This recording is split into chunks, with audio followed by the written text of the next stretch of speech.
Paris devient-elle une capitale hors sol? À près de 9 500 € du mètre carré, la question se pose.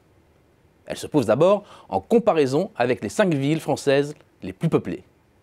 Lyon, en deuxième position en termes de prix, est 2,5 fois moins cher. Et Marseille, près de 4 fois moins. À la location, les écarts se resserrent un peu.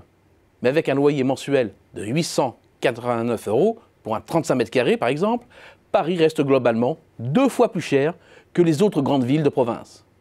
Finalement, le coût du loyer d'un petit logement à Paris, c'est désormais près de 75 % d'un SMIC net. L'évolution des prix dans la capitale est donc déconnectée de celle du reste du territoire. Mais elle l'est aussi, et de plus en plus, du niveau de vie des Parisiens. Le revenu net médian d'un célibataire installé à Paris est d'environ 2 200 € mensuels.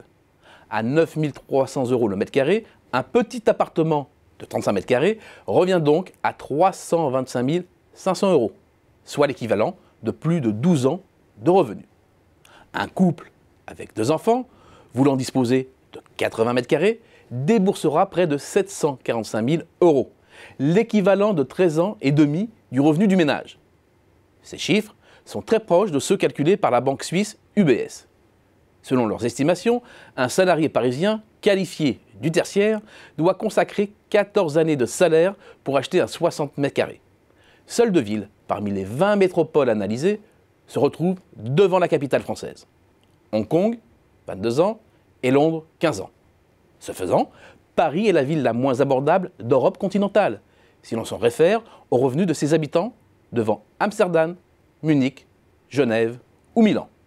Et encore, il s'agit d'une moyenne. Les arrondissements du centre de Paris sont bien au-delà des 10 000 € le mètre carré. Le 6e est le plus cher, avec 12 530 € du mètre carré, suivi du 7e et du 4e à plus de 12 000 €. Le nord-est de la capitale, le 19e et le 20e sont plus abordables. Mais à près de 8 000 € le mètre carré, les tarifs affichés sont le double de ceux de Lyon.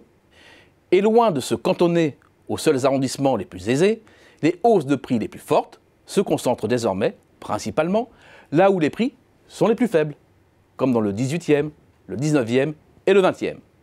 En fait, c'est tout l'Est parisien qui flambe, avec des progressions supérieures à 40 % sur les 10 dernières années, malgré la crise.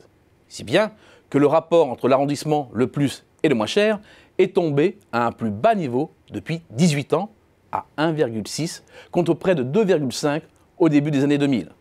En d'autres termes, l'écart se resserre. Cette frénésie pour l'immobilier parisien s'explique en partie par des facteurs historiques. Paris est une capitale complète qui concentre tous les pouvoirs, placée au cœur de la région la plus prospère en France. C'est aussi un haut lieu touristique et une ville étudiante. C'est de plus une métropole fermée par le boulevard périphérique. Mais ce sont là des facteurs anciens qui expliquent une partie des écarts entre Paris et les autres grandes villes, mais pas la dynamique actuelle. De même, les conditions de financement sont exceptionnelles, avec des taux au plancher et l'allongement de la durée des prêts. Mais cela vaut pour tout le territoire. En fait, une partie de l'explication vient d'une demande supplémentaire qui s'est placée sur le marché. Que ce soit de riches étrangers pour s'offrir un pied-à-terre à Paris, ou de riches particuliers qui transforment une partie du parc de logements en meublé touristique.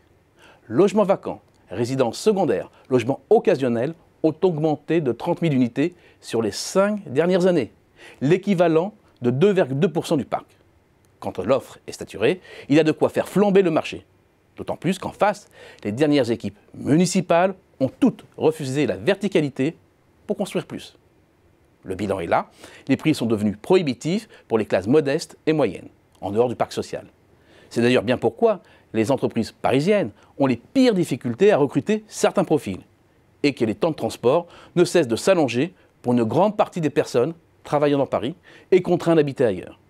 C'est aussi pourquoi il y a une fuite des jeunes familles, dont le meilleur témoin est la chute du nombre d'enfants scolarisés dans les écoles maternelles et élémentaires.